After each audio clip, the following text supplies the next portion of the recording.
നമസ്കാരം. ഒരു സെന്റ് ഭൂമി പോലും ആരും പിടിച്ചെടുക്കാമെന്ന് മോഹിക്കേണ്ട എന്ന് തലശ്ശേരി അതിരൂപത arch bishop Mar Joseph Pamplany. Kannur Alakode കാർഷിക റാലിയും പൊതുസമ്മേളനവും ഉദ്ഘാടനം ചെയ്ത് സംസാരിക്കുകയായിരുന്നു അദ്ദേഹം. ഒരു നിയമത്തിന്റെ പേരിലും ഇവിടെ നിന്ന് കർഷകന്റെ ഒരു സെന്റ് ഭൂമിയെങ്കിലും എടുക്കാമെന്ന് വ്യാമോഹിക്കുന്നുണ്ടെങ്കിൽ മൂഢസ്വർഗത്തിലാണ് നിങ്ങളുടെ സ്വപ്നങ്ങൾ. മുനമ്പത്ത് എന്നല്ല, ഈ നാട്ടിലെ ഒരു കർഷകന്റെയും ഒരു സാധാരണക്കാരന്റെയും ഭൂമി ഒന്നിന്റെയും പേരിലും പിടിച്ചെടുക്കാമെന്ന് ആരും വ്യാമോഹിക്കരുതെന്നും അദ്ദേഹം പറഞ്ഞു. പ്രിയപ്പെട്ടവരെ, ഈ കർഷകനും കഷ്ടപ്പെട്ടുണ്ടാക്കിയ ഭൂമിയാണ്. അത് ചുമ്മാ കയ്യേറാമെന്ന് ഏതെങ്കിലും വ്യക്തികളോ അധികാര കേന്ദ്രങ്ങളോ വിചാരിക്കുന്നുണ്ടോ എങ്കിൽ അത് അസാധ്യമാണ് എന്നോർക്കുക. ESA, EFL, മഹർസോണ് എന്നൊക്കെ ഓമന പേരിട്ട് കർഷകന്റെ ഭൂമി പിടിച്ചെടുക്കാൻ വേണ്ടിയുള്ള ബോധപൂർവമായ ശ്രമം നടക്കുന്നുണ്ട്. അതൊന്നും പോരാഞ്ഞിട്ടാണ് ഇപ്പോഴിതാ ഒരു വഖഫ് ബോർഡ് എന്നും പറഞ്ഞ് പുതിയൊരു പ്രസ്ഥാനം കൂടി ഇറങ്ങിയിരിക്കുകയാണ്. മുസ്ലിം സമുദായത്തിന്റെ അവകാശങ്ങൾ സംരക്ഷിക്കുന്നതിന് വേണ്ടി അവര് വഖഫ് സംവിധാനങ്ങളെ ആശ്രയിക്കുന്നതില് ഞങ്ങൾക്ക് ആർക്കും പരാതിയില്ല. ന്യായമായ ആവശ്യങ്ങള് മുസ്ലിം സമുദായത്തിന് വേണ്ടി നേടിയെടുക്കാൻ അവർ നടത്തുന്ന എല്ലാ പരിശ്രമങ്ങളോടും ക്രൈസ്തവരെന്ന നിലയില്, കത്തോലിക്ക കോൺഗ്രസ് എന്ന നിലയില് ഞങ്ങൾക്ക് 100% പിന്തുണയേ ഉള്ളൂ.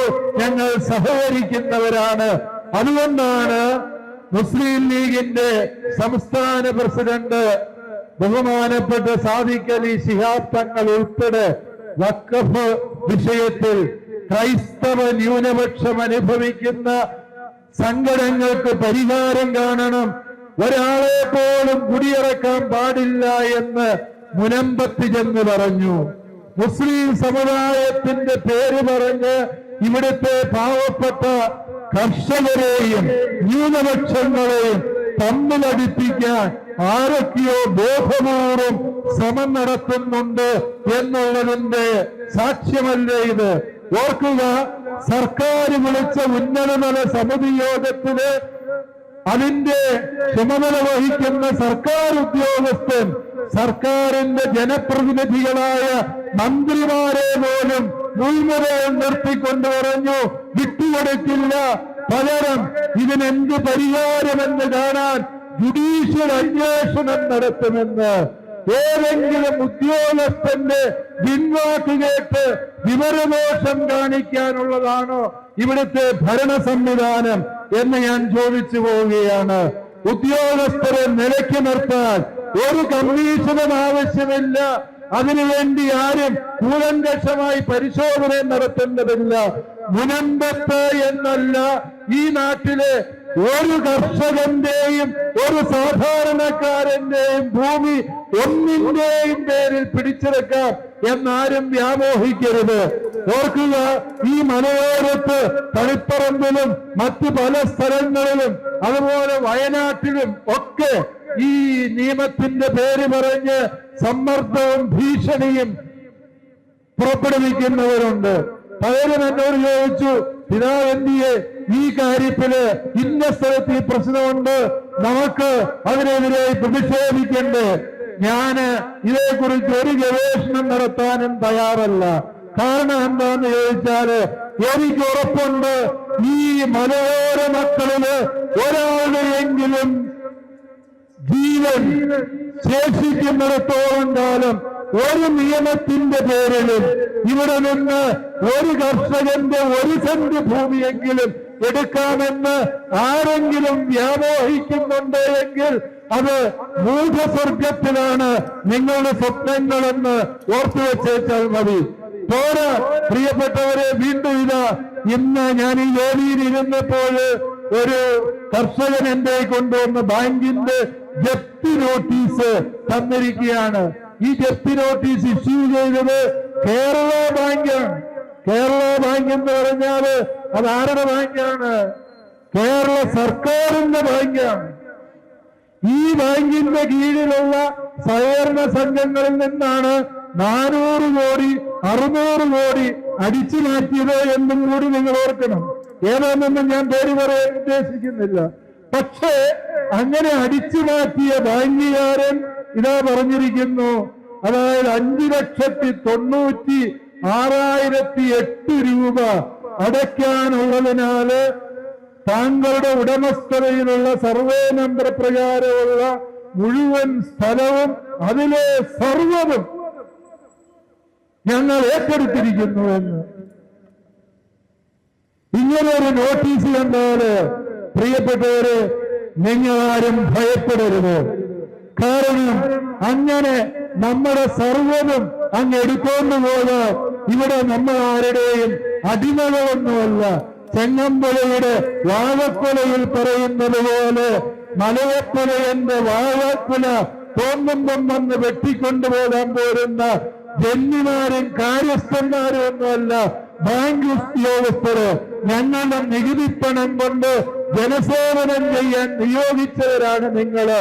ഞങ്ങൾക്ക് ഈ എടുത്ത കടം തിരിച്ചടയ്ക്കാൻ ആഗ്രഹമുണ്ട്. പക്ഷെ എന്തുകൊണ്ട് ചെയ്യാൻ പറ്റാതെ പോയത്?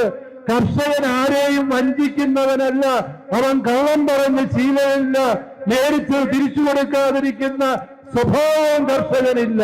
പക്ഷേ എന്തുകൊണ്ട് കർഷകന് ഈ വായ്പ തിരിച്ചടയ്ക്കാൻ പറ്റാതെ പോയി എന്നതിന്റെ ഉത്തരം ലളിതമാണ്. ഞങ്ങളുടെ കൃഷിഭൂമിക്ക് സംരക്ഷണം തരേണ്ട സർക്കാർ അതിൽ അനാസ്ഥ കാണിച്ചപ്പോ ഞങ്ങളുടെ കൃഷിഭൂമി വന്യമൃഗങ്ങളുടെ വിഹാര കേന്ദ്രമായി ഞങ്ങളുടെ അധ്വാനം പാഴായിപ്പോയി. ഇതിന് ജപ്തി നോട്ടീസ് അല്ല അയക്കേണ്ടത്, മറിച്ച് ഞങ്ങളുടെ കൃഷിഭൂമിയില് സർക്കാർ വളർത്തുന്ന മൃഗങ്ങളുണ്ടാക്കിയ ഉപദ്രവങ്ങൾക്ക് നഷ്ടപരിഹാരം അനുവദിക്കുക. ആ നഷ്ടപരിഹാരം കൊണ്ട് ഞങ്ങൾ ഈ ലോൺ അടയ്ക്കുന്നതായിരിക്കും. അല്ലാതെ ജപ്തി എന്ന ഉമ്മാക്കി കാണിച്ച് ഇനിമേൽ ഒരു കർഷകനെയും ഭയപ്പെടുത്താം എന്ന് വിചാരിക്കരുത്. ഞങ്ങൾ ഇത്തരം ജപ്തി നോട്ടീസുകളെ അവഗണിക്കാൻ തീരുമാനിച്ചതായി ഈ യോഗത്തിന്റെ നാമത്തിൽ സർക്കാരിനോടും ബഹുമാനപ്പെട്ട ബാങ്ക് ഉദ്യോഗസ്ഥരോടും അറിയിക്കുവാൻ ആഗ്രഹിക്കുകയാണ്. പ്രിയപ്പെട്ടവരെ, വീണ്ടും അനേകം വിഷയങ്ങൾ നമ്മുടെ ഈ യോഗത്തിൽ അജണ്ടയായിട്ട് നിശ്ചയിക്കപ്പെട്ടിട്ടുണ്ട്. എങ്കിലും ഞാൻ അത് എല്ലാ കാര്യങ്ങളിലേക്കും പ്രവേശിക്കുന്നില്ല. ഒരു കാര്യം കൂടി പറഞ്ഞ് ഞാൻ അവസാനിപ്പിക്കുകയാണ്. വന്യമൃഗങ്ങളുടെ ഉപദ്രവങ്ങള്, വെടിക്കൊട്ടുകാരന്റെ നായയെ ഉടുക്കുകൊട്ടി പേടിപ്പിക്കരുത് എന്ന് പറഞ്ഞ് നിങ്ങൾ കേട്ടിട്ടില്ലേ? നമ്മൾ ഈ മലബാറിലേക്ക് കുടിയേറി പാർത്ത കാലത്ത് നമ്മുടെ അപ്പനപ്പൂപ്പന്മാര് ഇതിലും വലിയ വന്യമൃഗങ്ങളെ കണ്ടു വളർന്നവരാ. അവരതിനെ കൈകാര്യം ചെയ്തത് എങ്ങനെയാണ് എന്ന് ഞങ്ങൾക്കറിയാം. സർക്കാർ, നിങ്ങൾ വന്യമൃഗങ്ങളെ വനത്തിനുള്ളിൽ സംരക്ഷിച്ചുകൊള്ളുക. ഞങ്ങളുടെ കൃഷിഭൂമിയിൽ വന്യമൃഗങ്ങൾ കയറാതിരിക്കാനും കയറിയാൽ അവരവിടെ നാശം വിതയ്ക്കാതിരിക്കാനും നാശം വിതച്ചാൽ വന്നതുപോലെ തിരിച്ചു പോകാതിരിക്കാനും വേണ്ട മുൻകരുതലുകള് ഈ കർഷകരെടുക്കും. തൂമ്പ പിടിച്ച് തഴമ്പുള്ള വാക്കത്തിയെടുത്ത് പരിചയമുള്ള റവർക്കത്തി പിടിച്ച് അധ്വാന ശീലമുള്ള മലയോര കർഷകനാണ് പറയുന്നത്. ഇതിനെ ഞങ്ങളുടെ കൃഷിഭൂമി വന്യമൃഗങ്ങൾക്ക് വിഹാര കേന്ദ്രമായി വിട്ടുകൊടുക്കാൻ ഞങ്ങൾ തയ്യാറല്ല. അതിനു വേണ്ട മുൻകരുതലുകള് സർക്കാർ എടുത്താൽ വന്യമൃഗങ്ങൾ സുരക്ഷിതരായിരിക്കും. അല്ല എങ്കിൽ വന്യമൃഗങ്ങളുടെ നാശത്തിന് സർക്കാർ മാത്രമായിരിക്കും ഉത്തരവാദി എന്നുള്ള സത്യം ഓർക്കുക. ഈ ആലക്കോട് മേഖലയിലെ പല റോഡുകളുടെയും ദയനീയാവസ്ഥ, ആലക്കോട് കാപ്പിമല റോഡ്, ആ റോഡിലൂടെ യാത്ര ചെയ്യുന്നവർക്കറിയാം എത്രമേൽ വലിയ അവഗണനയാണ് നമ്മൾ അനുഭവിക്കുക.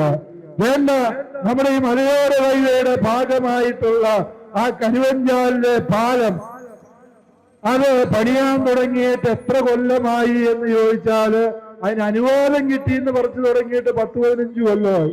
ഇതിന് 2-3 സർക്കാരുകൾക്ക് മുമ്പ് അനുവാദം കിട്ടിയെന്നും പണി തുടങ്ങിയിട്ട് വർഷങ്ങൾ എത്രയായി.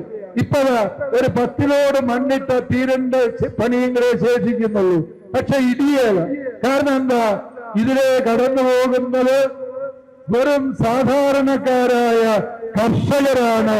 അവരിങ്ങനെ കാത്തുകെട്ടി കിടന്ന് കഷ്ടപ്പെട്ട് യാത്ര ചെയ്താൽ മതി എന്നുള്ള ചിന്താഗതി അല്ലയോ ഉദ്യോഗസ്ഥരെ, ബഹുമാനപ്പെട്ട പൊതുമരാമത്ത് വകുപ്പ് മന്ത്രിയോട് ഞാൻ അഭ്യർത്ഥിക്കുകയാണ്.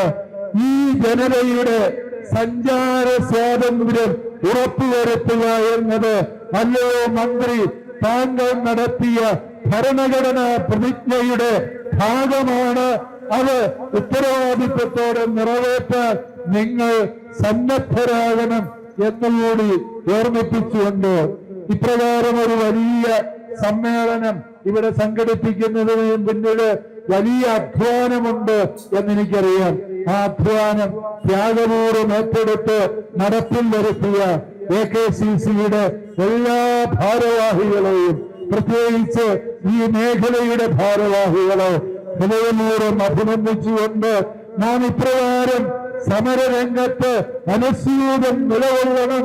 എങ്കിൽ മാത്രമേ നമ്മുടെ ആവശ്യങ്ങൾ നിറവേറ്റാൻ സാധിക്കുകയുള്ളൂ.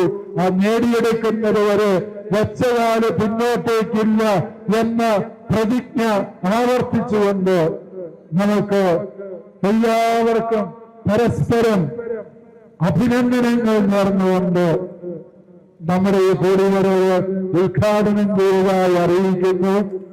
ജയ് ഭാരത്, ജയ് കിസാൻ. ഇപ്രകാരം ഒരു വലിയ സമ്മേളനം ഇവിടെ സംഘടിപ്പിക്കുന്നതിന് പിന്നില് വലിയ അധ്വാനമുണ്ട് എന്നെനിക്കറിയാം. ആ അധ്വാനം ത്യാഗപൂർവ്വം ഏറ്റെടുത്ത് നടപ്പിൽ വരുത്തിയ AKCCയുടെ എല്ലാ ഭാരവാഹികളെയും, പ്രത്യേകിച്ച് ഈ മേഖലയുടെ ഭാരവാഹികളെ ഹൃദയപൂർവ്വം അഭിനന്ദിച്ചുകൊണ്ട് നാം ഇപ്രകാരം സമരരംഗത്ത് അനുസ്യൂതം നിലകൊള്ളണം. എങ്കിൽ മാത്രമേ നമ്മുടെ ആവശ്യങ്ങൾ നിറവേറ്റാൻ സാധിക്കുകയുള്ളൂ. ആ നേടിയെടുക്കുന്നത് വരെ വെച്ചകാല് പിന്നോട്ടേക്കില്ല